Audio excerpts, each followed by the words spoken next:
நெஞ்சே என் ஆண்டவரை போற்றி புகழ்வாயா, அவர் செய்த உபகாரத்தை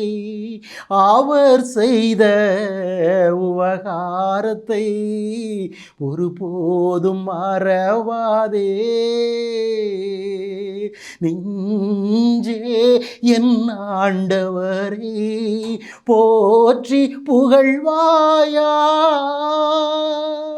அவர் செய்த உபகாரத்தை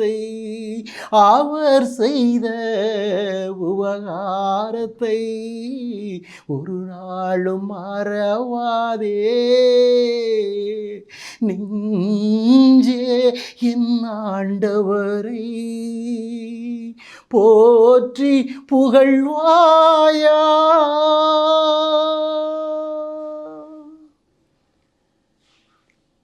என் நெஞ்சே, உன்னை படைத்த தெய்வத்தை, உன்னை பராமரித்து பாதுகாத்து வருகின்ற தெய்வத்தை, உன்னை போஷித்து அனுதினமும் கரம் பிடித்து வழி நடத்துகிற தெய்வத்தை, அவர் உனக்கு செய்து கொண்டிருக்கின்ற அளவில்லாத அற்புத காரியங்களை நினைத்து அவரை போற்றி புகழ்வாயா. அவருக்கு உன் முழு இருதயத்தால் நன்றி நிறைந்த வார்த்தைகளால் அவரை மகிமைப்படுத்துவாயா. என் ஆண்டவரே, உம்முடைய நாமத்தை மகிமைப்படுத்த அழைத்திருப்பதற்காக உமக்கு நன்றி செலுத்துகிறேன். இந்த வேளையிலே தகப்பனே, என்னை முழுமையாய் மறைத்து கொள்ளும்.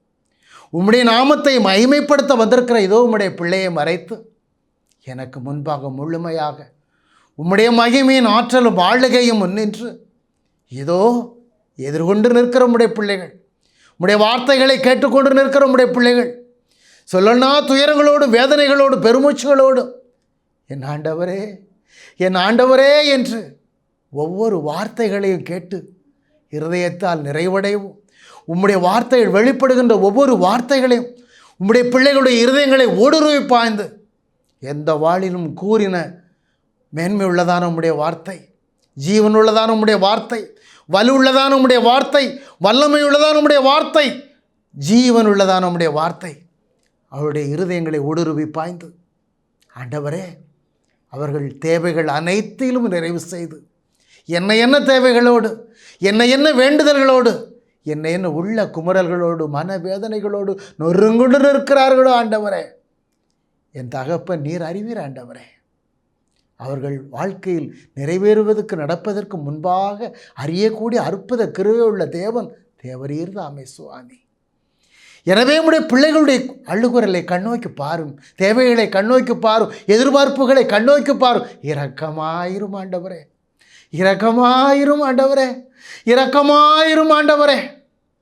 இயேசு, என் ஜீவனுள்ள நாமத்தின் மகிமை இந்த உலகை முழுவதுமாய் ஆளுக செய்யட்டும். உலக ஜனங்களுடைய இருதயங்களை முழுமையுமாய் ஆளுக செய்யட்டும்.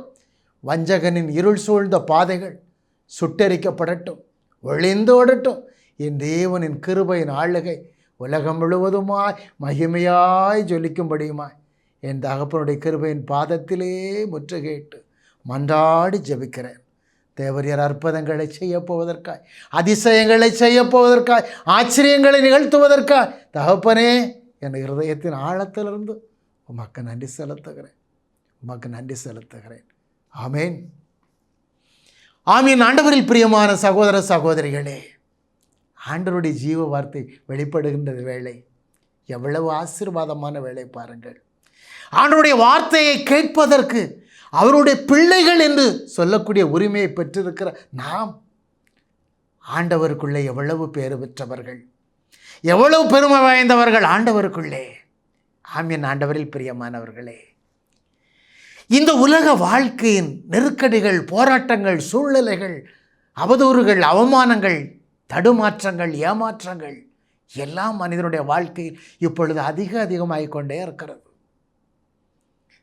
தன்னுடைய வாழ்க்கையின் போராட்டத்தை, சூழ்நிலையை சமாளிக்க எல்லா மனிதர்களாலேயும் இயலுவதில்லை. அத்தகைய சூழ்நிலையை தான் சங்கீத ஆசிரியர் ஆண்டவருடைய கிருபையின் பாதத்திலே தன்னை முழுவதுமாய் ஒப்பு கொடுத்து ஜெபிக்கிறார், மன்றாடுகிறார். சங்கீதம் 6 2, 3, 4 வார்த்தைகள் நமக்கு சொல்லுகிறது, வசனங்கள் சொல்லுகிறதை பாருங்கள். ஆண்டவரே எனக்கு இரங்கும், எனக்கு இரங்கும் ஆண்டவரே, ஏனெனில் நான் தளர்ந்து போனேன் ஆண்டவரே. ஆண்டவரே என்னை குணமாக்கி அருளும், என்னை குணமாக்கி அருளும் ஆண்டவரே, ஏனெனில் என் எலும்புகளெல்லாம் வலுவிழந்து போனது ஆண்டவரே. என் உயிரோ ஊசலாடுகிறது, என் உயிர் ஊசலாடுகிறது ஆண்டவரே. இந்த நிலை என் வாழ்வில் இனி எத்தனை நாள் ஆண்டவரே? ஊசலாடி கொண்டிருக்கின்ற இந்த உலக வாழ்வின் நிலை எனக்குள் இன்னும் எத்தனை நாள் ஆண்டவரே? இந்த போராட்டத்தின் நிலை ஆண்டவரே திரும்பும், ஆண்டவரே மனமிறங்கும், என் உயிரை காத்தருளும், என் உயிரை காத்தருளும் ஆண்டவரே. உமது பேரன்பை முன்னிட்டாவது, உம்முடைய அளவில்லாத இரக்கத்தை முன்னிட்டாவது, உம்முடைய மகிமையின் கிருபையை முன்னிட்டாவது என்னை ரட்சித்தருளும் ஆண்டவரே, என்னை மீட்டருளும் ஆண்டவரே என்று சங்கீதாசிரியர் தமது இருதயத்தின் குமுறலை, தமது இருதயத்தின் வேதனையை, தமது இருதயத்தின் வேண்டுதலை, மன்றாட்டை ஆண்டவருடைய கிருபையின் பாதத்திலே ஒப்பு கொடுத்து இப்படியாய் வேண்டி நிற்கிறார். ஆமீன். ஆண்டவரில் பிரியமானவர்களே, இப்படிப்பட்ட சூழ்நிலைகளில் கூட இன்றளவிலும் இப்பொழுதும் கூட உள்ளத்தால் உடைந்து, ஆண்டவரே எனக்கு தேவரீர் இறங்க மாட்டீரா? என் வாழ்க்கை நாட்களிலே நான் பட்ட உபத்திரங்கள் போதாதா? வேதனைகள் சூழ்ந்திருக்கின்ற இந்த உலக வாழ்க்கையின் போராட்டத்திலே, நெருக்கடியிலே தத்தளித்து எழுந்திருக்க முடியாமல் தவண்டு போய் கிடக்கிறேனே ஆண்டவரே, தளர்ந்து போய் கிடக்கிறேனே ஆண்டவரே, என்னை குணமாக்கி அருளும் ஆண்டவரே. என் எலும்புகளெல்லாம், என் கால்கைகளெல்லாம் வலுவிழந்து போய்விட்டது ஆண்டவரே. எழுந்து நடக்க முடியவில்லை, எழுந்திருக்க முடியாது, உள்ளம் உடைந்து தடுமாறி கிடக்கிறேன் ஆண்டவரே. திரும்பி வாரும் ஆண்டவரே, என்னை கண்ணோக்கி பாரும் ஆண்டவரே, என் உயிரை காத்தருளும் ஆண்டவரே, என்னை மீட்டருளும் ஆண்டவரே. உமது கிருபையை முன்னிட்டு, உம்முடைய அளவில்லா பேரன்பை முன்னிட்டு, உம்முடைய இரக்கத்தை முன்னிட்டு என்னை காத்துக்கொள்ளும், என்னை ரட்சியும் தகப்பனே, என்னை ரட்சியும் ஆண்டவரே என்று இன்றளவிலும் எத்தனையோ பிள்ளைகள் தங்கள் வாழ்க்கை நிலைகளில் தடுமாற்றத்தை சமாளிக்க முடியாமல், காத்துக்கொள்ள முடியாமல், எதிர்கொள்ள முடியாமல் வேதனைகள் சுழன்று கிடக்கிறார்கள் ஆண்டவரே. எவ்வளவோ நெருக்கடிகளில், போராட்டங்களில் எழுந்து விடலாம் என்று நினைத்தேன், சரி செய்து விடலாம் என்று நினைத்தேன், பார்த்து கொள்ளலாம் என்று நினைத்தேன். ஒன்று முடியவில்லை ஆண்டவரே என்று கதறிக்கொண்டிருக்கிறார்கள் ஆண்டவரே. எத்தனை சூழ்நிலைகள், எத்தனை நோய் நொடிகள் ஆண்டவரே. என் உயிரை அழித்து விடுமோ, இந்த உயிருக்கு ஆண்டவரே இந்த நோயினால் தான் அழிவு ஏற்பட்டு விடுமோ என்று அவல நிலையில் தாங்க முடியாது கிடக்கிறார்கள் ஆண்டவரே. திருமணமாய் எத்தனை ஆண்டுகள் ஆகி போனது, ஒரு குழந்தை பாக்கியம் இல்லை ஆண்டவரே. எனக்கு இந்த குழந்தை பாக்கியம் நீர் தரமாட்டீர ஆண்டவரே. கருவறைகளை உருவாக்கிய நான் குழந்தை பாக்கியத்திற்கு தடையாய் நிற்பேனோ என்று உம்முடைய வார்த்தை சொல்லுகிறது.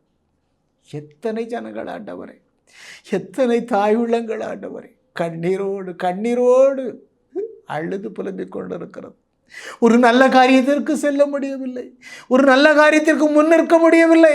அவதூறுகள், அவமானங்கள், அவச்சொற்கள் தாங்க முடியவில்லை. வாழ்வை விட செத்து விடுவது மேலானது என்று துடித்து கொண்டிருக்கிற எத்தனை தாய் உள்ளங்கள் ஆண்டவரே.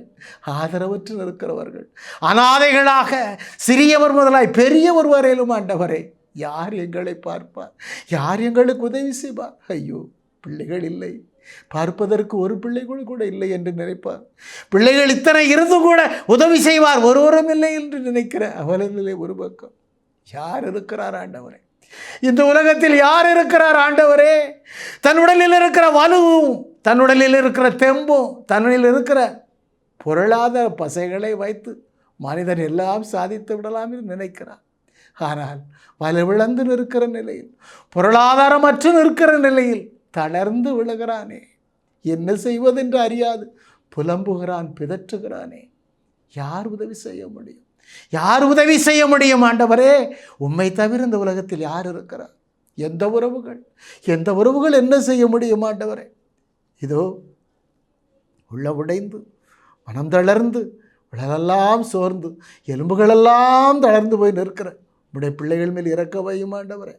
ஒரு காரியமும் செய்ய முடியவில்லை, தேவையான காரியங்களை கூட சந்திக்க முடியவில்லை என்று உள்ளமுடைந்து நிற்கிற பிள்ளைகளுக்கு இரக்கம் காட்டும் ஆண்டவரே. இப்படியா வாழ்க்கையில் சூழ்நிலைகளிலே தடுமாற்றத்தோடு நிற்கிற பிள்ளைகளுக்கு என் ஆண்டவர் சொல்லுகிற பாதை, என் ஆண்டவர் சொல்லுகிற பாதையின் வழிமுறை எப்படிப்பட்டதாக இருக்கிறது என்று பாருங்கள். உள்ளமுடைந்து வேதனைகளோடு நிற்கிறீர்களா? மனமுடைந்து தடுமாறி நிற்கிறீர்களா? வாழ்க்கையின் சூழல்களில் எழுந்திருக்க முடியாது தடம் புரண்டு நிற்கிறாயா? என் நேச மகனே மகளே, இதோ மனம் தளராதே, மனம் தளராதே. உன் தேவனாகிய கர்த்தர் உன்னோடு இருக்கிறார். இதோ லூக்கா நற்செய்தி 11:1 உனக்கு சொல்லுகிறது, மனம் தளராமல், மனம் தளராமல் எப்பொழுதும் உங்கள் தேவனாகிய ஆண்டவரிடத்தில் மன்றாடுங்கள். அவரை நோக்கி பாருங்கள், அவரிடத்திலே மன்றாட்டை எழுப்புங்கள். அப்பொழுது உங்கள் வாழ்க்கையின் தேவைகள் எல்லாம் அற்புதமாய் ஆசீர்வாதமாய் சந்திக்கப்படும். அதிசயத்தை காண்பீர்கள் என்று ஆண்டவர் சொல்லுகிறார். ஆம், என் ஆண்டவரில் பிரியமானவர்களே, இத்தகைய மன்றாட்டை ஆண்டவரிடத்தில் எத்தகைய மனம் படைத்தவர்களாக நாம் எழுப்புகிறோம். நாம் எழுப்புகிற மன்றாட்டுகள் எல்லாம் ஆண்டவரை நோக்கியதாகத்தான் இருக்கிறதா? உண்மையாகவே உண்மையாகவே நம்முடைய அபய குரல்கள், நம்முடைய இயலாமைகள், நம்முடைய தேவைகளை எல்லாம் நாம் ஜெபிக்கிற இடங்களில் எல்லாம் ஆண்டவரை நோக்கித்தான் எழுப்புகிறோமா? படைத்த தெய்வத்தை நோக்கித்தான் கூவி அழைக்கிறோமா? சற்று சிந்தித்து பாருங்கள், சற்று சிந்தித்து பாருங்கள் என் ஆண்டவரில் பிரியமானவர்களே. மனம் தளராமல் எப்பொழுதும் ஆண்டவரிடத்திலே மன்றாடுங்கள். ஆண்டவரை நோக்கி கூவி அழையுங்கள், ஆண்டவரை நோக்கி ஜெபியுங்கள், ஆண்டவரை நோக்கி அபயக்குரல் எழுப்புங்கள். இடைவிடாது மனம் தளராது எப்பொழுதும் என்று சொல்லப்படுகிறது. இதற்காக ஆண்டவர் ஒரு அருமையான ஓமையை கூட தந்திருக்கிறார் பாருங்கள். ஆம், என் ஆண்டவரில் பிரியமானவர்களே, லூக்கா நற்செய்தி 18ஆம் அதிகாரத்தில் தொடக்கத்திலிருந்து நிகழ்வை பாருங்கள். ஒரு நகரிலே ஒரு நடுவர் என்ற ஒரு பெரியவர் இருந்தார். அதே ஊரிலே இன்னொரு கைம்பெண்ணும் வாழ்ந்து கொண்டிருந்தார். இந்த நடுவருடைய உள்ளத்தின் செயல்பாடானது எப்படிப்பட்டதாக இருந்தது? அவர் சற்று மமதை உள்ளம் கொண்டவராக வாழ்ந்திருக்கின்றார். ஏனென்று சொன்னால் அவருடைய வாழ்க்கையிலே அவர் கடவுளுக்கு அஞ்சுகிறவராக ஒருபோதும் இல்லை. மற்ற மனிதர்களையும் ஒரு பொருட்டாக நினைத்தோ மதித்தோ பார்ப்பது இல்லை. அத்தகைய ஒரு உள்ளம் படைத்தவராக வாழ்ந்து கொண்டிருக்கிறார். அந்த மனிதரிடத்திலே, நடுவரிடத்திலே அந்த கைம்பெண்ணானவள் தன்னுடைய தேவை நிமித்தமாக தன்னுடைய எதிரிகளுடைய தேவையற்ற செயல்பாடுகளை குறித்து அந்த நடுவரிடத்திலே சொல்லுகிறார். எனக்கு நீதி வழங்குங்கள், எனக்கு நீதி வழங்குங்கள், என் எதிரிடமிருந்து கேட்டு எனக்கு நீதி வழங்குங்கள் என்று சொல்லுகிறார். ஆண்டவருக்கே அஞ்சாத இந்த மனிதர், பிற மனிதர்களை ஒரு மனிதராக ஒரு பொருட்டாக எண்ணி பார்க்காத இந்த மனிதர் இந்த கைம்பெண் சொல்லுவதை எவ்வாறு உள்ளத்தில் ஏற்றிருப்பார் என்று சிந்தித்து பாருங்கள் என் ஆண்டவரில் பிரியமானவர்களே. இந்த கைம்பெண் சொன்ன வார்த்தையை அவர் ஒரு பொருட்டாகவே மதிக்கவில்லை, எண்ணி பார்க்கவில்லை. ஆனால் அவர் உள்ளத்திற்குள் ஒரு நாள் அவரை எண்ணி பார்க்க வேண்டிய ஒரு சூழல் வந்தது. அப்பொழுது அவர் சிந்தித்தார், எண்ணினார், நானும் கடவுளுக்கு அஞ்சுவதில்லை, பயப்படுவதில்லை. மற்ற மனிதர்களுடைய வார்த்தைகளையும் என் உள்ளத்தில் செவிகளில் நான் ஏற்றுக்கொள்வதில்லை, அதை செயல்படுத்துவதும் இல்லை. ஆனாலும் கூட இந்த கைம்பெண், அவளுக்கு நான் உதவி செய்ய வேண்டும் என்று நினைப்பதை விட அவள் மாறி மாறி எனக்கு தொந்தரவு கொடுத்து கொண்டு என் உயிரையே எடுத்து விடுவாளே, அதற்காகவாவது அவளுக்கு இந்த காரியத்திற்காக நான் நீதி வழங்க முற்படுவேன், நான் நீதி வழங்குவேன் என்று அந்த மனிதர், அந்த நடுவர் அந்த கைம்பெண்ணுடைய காரியத்தில் முற்படுகிறார். ஆண்டவர் சொல்லுகிறார், அற்ப மனிதர்களாகிய நீங்கள் இவ்வாறு செய்ய முற்படுகின்ற பொழுது உங்களை படைத்த தேவாதி தேவனாகிய ஆண்டவர், கர்த்தாதி கர்த்தராகிய இரட்சகர், தம்மால் தேர்ந்து கொள்ளப்பட்டவர்கள், தம்மால் அழைத்து கொள்ளப்பட்டவர்கள், அல்லும் பகலுமாக இடைவிடாது தன்னை நோக்கி ஏறெடுத்து பார்க்கின்ற ஜபத்திற்கும் கூப்பிடுதலுக்கும் கூக்குரலுக்கும் செவி சாய்க்காமல் இருப்பாரோ? உங்கள் குரலுக்கு செவி கொடுக்க தாமதித்து நிற்பாரோ? சிந்தித்து பாருங்களேன் ஆண்டவரில் பிரியமானவர்களே, சிந்தித்து பாருங்கள். இன்றைய வார்த்தை ஆண்டவர் உங்களை அழைப்பது இதுதான். சாதாரண மனிதன், நல்லதற்கு முற்படாத மனிதன், நல்லவருடைய வார்த்தைக்கு கீழ்ப்படியாத கேளாத ஒரு மனிதன், கடவுளுக்கே அஞ்சாத ஒரு மனிதன், தன்னுடைய வாழ்க்கையில் நல்லதற்கென்று நினைக்காத பொழுதிலும் கூட, நல்ல காரியத்திற்கு செய்ய வேண்டும் என்று எதிர்பார்க்காத பொழுதிலும் கூட ஒருவர் செய்கின்ற தொந்தரவு நிமித்தமாக அந்த தொந்தரவிலிருந்து தன்னை விடுவித்துக் கொள்ள வேண்டும் என்பதற்காக, தனக்கு மீண்டும் மீண்டுமாய் தொந்தரவு ஏற்படக்கூடாது என்பதற்காக ஒரு நல்ல காரியத்தை செய்ய முற்படுகிறான் என்று சொன்னார். உங்களை படைத்த பரம தகப்பனாகிய ஆண்டவர் தம்முடைய நேச ஜனங்கள் அல்லும் பகலுமாய் எதிர்பார்த்து, ஆண்டவரே, மகிமையின் தகப்பனே, மாசற்ற இரட்சகரே என்று கூவி அழைக்கின்ற பொழுது, அல்லும் பகலுமாய் இறைஞ்சி மன்றாடுகின்ற பொழுது, அவருடைய குரலுக்கு செவிசாய்க்க மறுத்திருப்பாரோ, மறந்து போவாரோ, தாமதிப்பாரோ? இல்லை ஆண்டவரில் பிரியமானவர்களே, ஒருபோதும் இல்லை. அந்த ஆண்டவர் தம்மை நோக்கி அழைக்கிற பிள்ளைகளை ஒருபோதும் புறம்பே தள்ளியது இல்லை என்று ஜீவ வார்த்தை சொல்லுகிறது. ஆம், யோவான் 1:12 சொல்லுகிறது. கலாத்தியர் 3:26 சொல்லுகிறது. ஆண்டவரிடத்திலே நம்பிக்கை கொண்டவர்களே, அவரிடத்திலே நம்பிக்கையினால் மிகுந்து விளங்குகிறவர்களே, அவரே கடவுள் என்று அவரை ஏற்றுக்கொள்ளுகிறவர்களே, ஒவ்வொருவருக்கும் ஆண்டவர் செய்கின்ற கைமாறு என்ன? கடவுளின் பிள்ளைகள், தேவனின் பிள்ளைகள் என்ற உரிமை பட்டயத்தை அவர்களுக்கு வழங்குகிறார். நீங்கள் யாராகவும் இருக்கலாம், நீங்கள் எங்கே வேண்டுமானாலும் இருக்கலாம், எந்த இனத்தவராக, எந்த மதத்தவராக எங்கும் வாழலாம். ஆனால் ஆண்டவரை, அவரை நோக்கி பார்க்கின்ற பொழுது, இயேசு ஒருவர் தான் கடவுள் என்று, இயேசுவே எங்களை காத்திடும் என்று, இயேசுவே எங்களை பாதுகாத்து கொள்ளும் என்று, இயேசுவே நீர் என் வாழ்க்கையில் எனக்கு உதவி செய்ய மாட்டீரா என்று அவரை நோக்கி கூப்பிடும் பொழுது, நீங்கள் யாராக இருந்தாலும், நீங்கள் எத்தகையவராக இருந்தாலும், உங்களுக்கு உதவி செய்ய, உங்களை கரம் பிடித்து பாதுகாத்து வழிநடத்த சர்வ வல்லமை உள்ள தேவனாகிய இரட்சகராம் ஆண்டவர் இயேசு கிறிஸ்து உண்மையுள்ள தேவனாய் இருக்கிறார், உயிருள்ள கடவுளாய் இருக்கிறார்.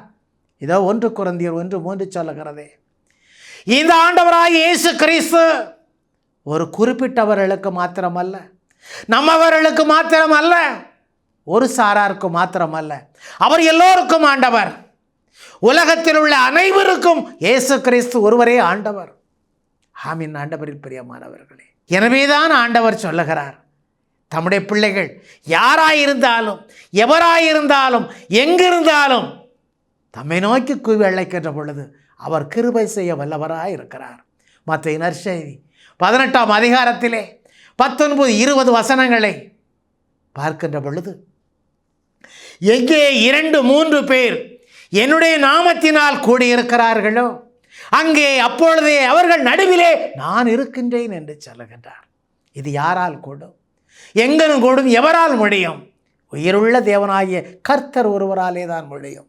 எங்கு வேண்டுமானாலும், எதிலே வேண்டுமானாலும் 2-3 பேர் கூடியிருக்கின்ற இடத்திலே அவரை நோக்கி பார்க்கின்றார்கள் என்று சொன்னால், அவரை நோக்கி ஜெபிக்கின்றார்கள் என்று சொன்னால், ஆண்டவருடைய நாமத்தை சொல்லி அவர்கள் பேசிக்கொண்டு இருப்பார்கள் என்று சொன்னால், அங்கே அந்த இடத்தில் அப்பொழுதே அவர்கள் நடுவிலே நான் இருப்பேன் என்று சொல்லுகிறார்.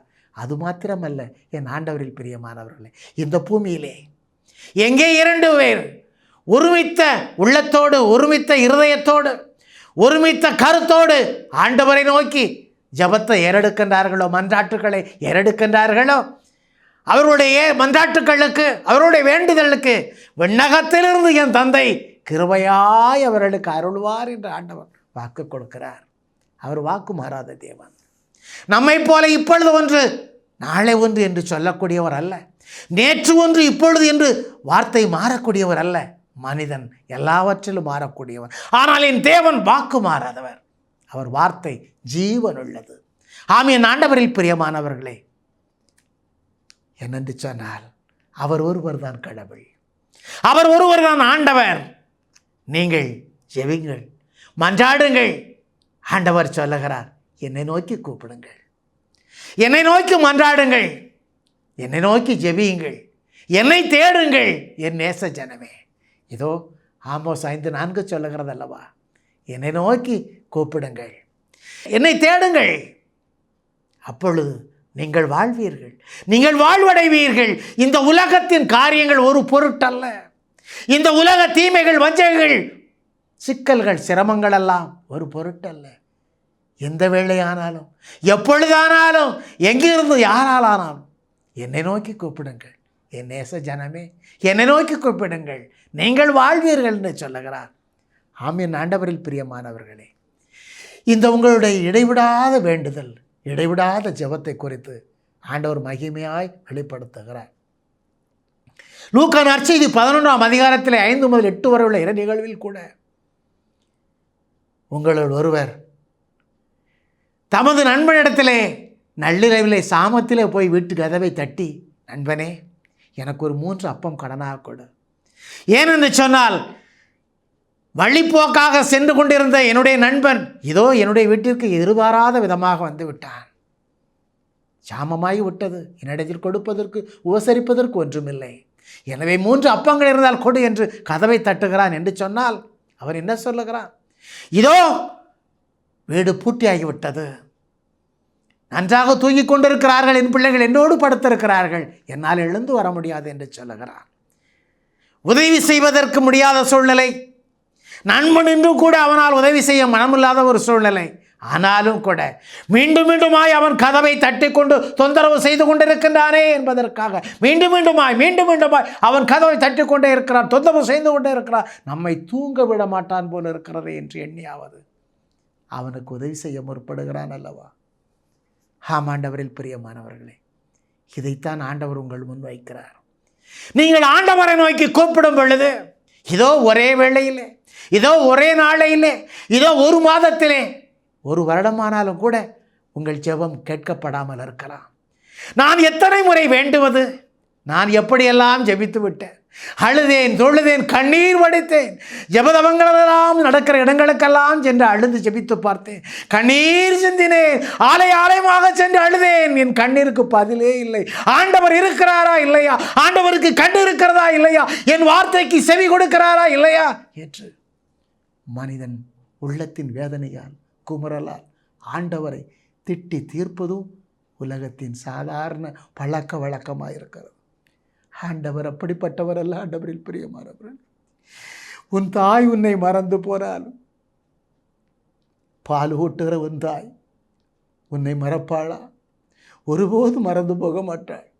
அப்படியே உன் தாய் உன்னை மறந்து போனாலும் கூட நான் உன்னை ஒருபோதும் மறக்க மாட்டேன் என்று சொன்ன ஆண்டவர், உங்களுடைய தேவைகளிலே உங்களை சந்திக்க அவர் கரம் தாழ்த்துவாரா?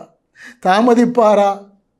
என் ஆண்டவரில் பிரியமானவர்களே, எனவே ஆண்டவரை தேடுவதிலும், அவரை நாடி நிற்பதிலும், அவரை நோக்கி அபயக்குரல் எழுப்பி கண்ணீர் வடித்து ஜெபிப்பதிலும் நீங்கள் உள்ளம் தளராதிருங்கள்.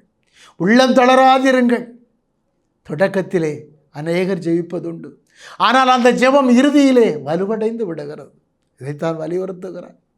உறுதியுள்ள ஜெபமாக ஆண்டவரிலே பிடிப்புள்ள ஜெபமாக இருக்கட்டும்.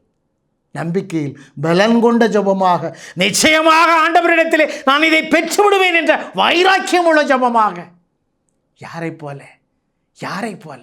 யாக்கோவை போல. பொழுது விடிய போகிறது, என்னை போகவிடு என்று சொன்ன கர்த்தரை தன்னுடைய அன்பின், ஆற்றலின், வல்லமையின், நம்பிக்கையினால், விசுவாசத்தினால், நீர் என்னை ஆசீர்வதித்தார் ஒழியே நான் உம்மை போகவிடேன் என்று சொன்ன யாக்கோபை போல ஜெபத்திலே, ஆண்டவர் மேல் வைத்திருக்கிற விசுவாசத்திலே பலன் கொண்டு நில்லுங்கள். இடைவிடாத அவரை பற்றிக் கொள்ளுங்கள். அதிலே தளர்ந்து போகாதிருங்கள். அப்பொழுது ஆண்டவர் உங்கள் தேவைகளை சந்திப்பதிலே, உங்கள் தேவைகளை நிறைவுபடுத்துவதிலே, உங்கள் வேண்டுதலுக்கு செவி சாய்ப்பதிலே அவர் இரக்கமுள்ளவராயிருக்கிறார், கிருபையுள்ளவராயிருக்கிறார், மனமுவந்து செய்வதிலே மனம் மகிழ்ந்து செய்கிறவராயிருக்கிறார். ஆமென். ஆண்டவரில் பிரியமானவர்கள், எனவேதான் லூக்கா நற்செய்தி 11ஆம் அதிகாரத்திலே 9 முதல் 13 வரை உள்ள பார்க்கின்ற பொழுது ஆண்டவருடைய வார்த்தை எப்படியாய் சொல்லுகிறது? கேளுங்கள், இடைவிடாது கேளுங்கள், அப்பொழுது உங்களுக்கு கொடுக்கப்படும். தேடுங்கள், ஆண்டவரை தேடுங்கள், ஆண்டவர் ஒருவரையே தேடுங்கள், மனம் தளராமல் தேடுங்கள், அப்பொழுது நீங்கள் நிச்சயமாக கண்டடைவீர்கள். தட்டுங்கள். அடைபட்டு போனதே, என் வாழ்வில் நிலை தடைபட்டு போனதே, என் செயல்களெல்லாம் அறுபட்டு போனதே, நான் என்ன செய்யட்டும் என்று உள்ளம் உடைந்து தொய்ந்து விழுந்து விடாதீர்கள். எழுந்திடுங்கள், எழுந்திடுங்கள். எப்பொழுதும் உன்னத தேவனாகிய கர்த்தரை இடைவிடாது பற்றிக் கொள்ளுங்கள். அவரையே உற்று பாருங்கள், அவரையே உற்று பாருங்கள். இயேசுவே, இயேசுவே, இயேசுவே என்று இடைவிடாது உங்கள் இருதய கதவுகள் திறந்து அவரை நோக்கட்டும், அவரை நோக்கட்டும். அவருடைய நாமத்தின் மகிமையை சொல்லி சொல்லி தட்டட்டும், மீண்டும் மீண்டுமாய் தட்டட்டும். அப்பொழுது உங்களுக்கு விண்ணக கதவே திறந்து நிறைவளிக்க வல்லதான உன்னத கிருபையின் பீடத்தில் தந்தையாம் கடவுளை தெரிந்திருக்கிற மகிமையின் பொக்கிஷம் உங்களுக்கு கொட்டி அள்ளி நிறைந்து வழியும்படி கொடுக்கப்படும். ஆமென். ஆண்டவரில் பிரியமானவர்களே, எனவே 1 தெசலோனிக்கேயர் 5ஆம் அதிகாரத்தில் 16 முதல் 18 வரை உள்ள ஜீவ வார்த்தை சொல்லுகிறது, எப்பொழுதும் மகிழ்ச்சியாயிருங்கள். உங்கள் வாழ்க்கையில் ஏற்படுகின்ற சிறு சிறு இன்னல்கள், சிறு சிறு வேதனைகள், சிறு சிறு மாற்றங்கள், அவைகளை நினைத்து உள்ளமுடைந்து போகாதிருங்கள். எப்பொழுதும் மகிழ்ந்திருங்கள். இடைவிடாது தேவனிடத்திலே மன்றாட்டுக்களை எழுப்பிக் கொண்டே இருங்கள், வேண்டுதல்களை செய்து கொண்டே இருங்கள். எத்தகைய சூழ்நிலை ஆனாலும் தேவனுக்கு நன்றி செலுத்துங்கள். ஆமென். ஆண்டவரில் பிரியமானவர்களே, இதில் நன்றி செலுத்துவது என்பது மிக முக்கியமாக ஆண்டவர் விரும்புகிற ஒரு காரியம். அழுது புலம்புகிறோம், ஆண்டவரை தேடுகிறோம், கண்ணீர் சிந்துகிறோம், கதறுகிறோம், கர்த்தரோம், கர்த்தாவே கிருபை செய்யும் என்று. ஆனால் அற்புதங்களை பெற்றுவிட்டோம் என்று சொன்னால், தன்னுடைய வாழ்க்கையில் தேவையான காரியங்கள் பூர்த்தி செய்யப்பட்டது, நிறைவேறிவிட்டது என்று சொன்னால் ஆண்டவரை மறந்து விடுகிறோம், ஆண்டவருக்கு நன்றி செலுத்துவதை மறந்து விடுகிறோம். 10 தொழுநோயாளிகள் ஆண்டவரை சந்திக்கிறார்கள், ஆண்டவரே மனமிறங்கும் என்று. அந்த வேளையிலே ஆண்டவரோ 10 தொழுநோயாளிகளையும் பார்த்து என்ன சொல்லுகிறார்? நீங்கள் போய் குறுவிடத்திலே காண்பீங்கள் என்று அனுப்புகிறார். 10 பேரும் செல்லும் வழியிலே சுகம் பெற்றாலும் ஒரு சமாரியன் மாத்திரமே திரும்பி வந்து நன்றி செலுத்துகிறார். ஆண்டவர் சொல்லுகிறது என்ன? 10 பேரும் சுகமடைந்து விட்டார்களா இல்லையா என்பது ஆண்டவருக்கு தெரியாதா என்ன? ஆனால் அந்த ஒரு சமாரியனிடத்திலே ஆண்டவர் சொன்ன வார்த்தை என்ன? நோயுற்றிருந்த 10 பேரும் குணமடையவில்லையா? சுகமாகவில்லையா? இன்னும் 9 பேர் எங்கே? இன்னும் 9 பேர் எங்கே என்று கேட்கிறார். இன்றும் ஆண்டவர் உங்களை நோக்கி இதைத்தான் கேட்கிறார். என் மகனே, என் மகளே, இதோ உன் வாழ்க்கையின் சூழலிலே எத்தனை முறை நான் உனக்கு அற்புதங்களை செய்திருக்கிறேன், எத்தனை முறை உன் வாழ்க்கையில் நடைபெறாத, நடக்க முடியாத அதிசய காரியங்களை செய்திருக்கிறேன். நினைத்து பார்த்தாயா? என்று ஏனும் எனக்கு நீ நன்றி உன் இருதயத்தால் எனக்கு நன்றி சொல்லியிருப்பாயா? ஆமென். ஆண்டவரில் பிரியமானவர்களே, ஒரு நிமிடம் கண்களை மூடி இந்த உலக வாழ்க்கையில் இத்தகைய போராட்டத்தின் சூழ்நிலையில் இதோ உங்களை வல்லமையோடு வாழ்வழித்து கொண்டு, கரம் பிடித்து வழி நடத்தி கொண்டு, இடறி விழாதபடி, சறுக்கி விழாதபடி, தீமைகளில் விழுந்து அழிந்து விடாதபடி பாதுகாத்து கொண்டிருக்கின்ற கருணை தெய்வம் இயேசு இரட்சகரிடத்திலே உங்களுடைய முழு இருதயத்தையும் ஒப்பு கொடுத்து, முழு ஆற்றல் பலத்தையும் ஒப்பு கொடுத்து, முழு செலர் திடத்தையும் ஒப்பு கொடுத்து ஜெபியுங்கள். ஜெபிப்போமா? கருணையும் இரக்கமும் உருவான எனது நேச இரட்சகராகிய ஆண்டவரே, என் தகப்பனே, உம்முடைய அளவில்லாத கிருபைக்கு நன்றி செலுத்துகிறேன். இதோ உம்முடைய பிள்ளைகளை இடைவிடாது ஜெபியுங்கள் என்று சொன்னீர் ஆண்டவரே. இடைவிடாது ஜெபிக்க முடியுமா? உம்முடைய பிள்ளைகளை சொன்னீர் ஆண்டவரே. உம்முடைய வார்த்தை, மனந்தளராமல் ஜெபியுங்கள், மனந்தளராமல் என்னை நோக்கி கூப்பிடுங்கள், என்னை தேடுங்கள், நீங்கள் வாழ்வீர்கள் என்று சொன்னீர் ஆண்டவரே. இதோ எத்தனையோ முறை அழுது தொழுது நான் ஜெபித்தேன். என் ஜெபத்திற்கு விடை கிடைக்கவில்லை, என் வாழ்க்கைக்கு ஒரு நல்ல மாற்றம் கிடைக்கவில்லை, என் நோயிலிருந்து ஒரு சுகம் கிடைக்கவில்லை, என் குடும்பத்திலே நல்லதொரு காரியம் நடைபெறவில்லை, என் பிள்ளைகளுக்கு நல்லதொரு திருமண காரியம் நடத்த முடியவில்லை, திருமணமான பின்பு என் பிள்ளைக்கு ஒரு நல்ல குழந்தை பாக்கியம் இல்லை, என் குடும்பத்தில் எத்தனை காரியங்கள் தடைபட்டு போனது, நல்ல காரியங்கள் இல்லாமல் மேலும் மேலும் என் வாழ்க்கையிலே சோதனையான காரியங்கள், கஷ்டமான காரியங்கள், கண்ணீர் சிந்தும் காரியங்களே நடந்து கொண்டு இருக்கிறது. நான் ஜெபிக்கிறேனே, வேண்டுகிறேனே, மன்றாடுகிறேனே, என் வாழ்க்கையில் ஒரு மாற்றம் இல்லையே என்று ஆண்டவரே, இதோ உம்முடைய பிள்ளைகள் தங்களுடைய இயலாமையை குறித்து, தங்களுடைய வாழ்க்கையின் தடைகளை குறித்து, ஏமாற்றங்களை குறித்து, தடுமாற்றங்களை குறித்து கண்ணீர் சிந்திக் கொண்டு இருக்கிறார்களே, கண்ணீர் சிந்திக் கொண்டிருக்கிறார்களே. ஆண்டவரே, ஆண்டவரே, எனக்கு உதவி செய்வதை மறந்து போனாரே, என் கண்ணீருக்கு பதில் தர அவர் மறந்து போனாரே, அவர் கண்களுக்கு என்னுடைய அவலநிலை தெரியவில்லையா என்று அல்லல் பட்டு புலம்பி கிடக்கிற பிள்ளைகளை என் தேவனே, நீர் கண்ணோக்கி பாரும், நீர் ஒரு விசை கண்ணோக்கி பாரும் ஆண்டவரே. நீர் ஒரு வார்த்தை சொன்னால் போதும், சுகமற்று கிடக்கிற என்னுடைய மகன் நலம் பெற்று பிழைத்துக் கொள்வார் என்று சொன்ன நூற்றுவ தலைவனை போல ஆண்டவரே, உம்முடைய பிள்ளையுடைய இருதயங்கள் ஒவ்வொருடைய இருதயத்திலும் விசுவாசத்தில் பலன் கொண்டு நிலைத்து நிற்கும்படியான அந்த கடுகள விசுவாசத்தை நீர் விதையாய் முளைத்து விருட்சமாய் வளரச் செய்து உம்முடைய கிருபையின் வார்த்தைகள் அவர்களுக்குள்ளே செயல்படுத்தி ஆண்டவரே, அற்புதங்களையும் அடையாளங்களையும் தடையில்லாமல் பெற்றுக்கொள்ளக்கூடிய கிருபை என் தேவன் நாமை கட்டளையிட்டு ஆசீர்வதித்து கொடுப்பீராக, ஆசீர்வதித்து கொடுப்பீராக.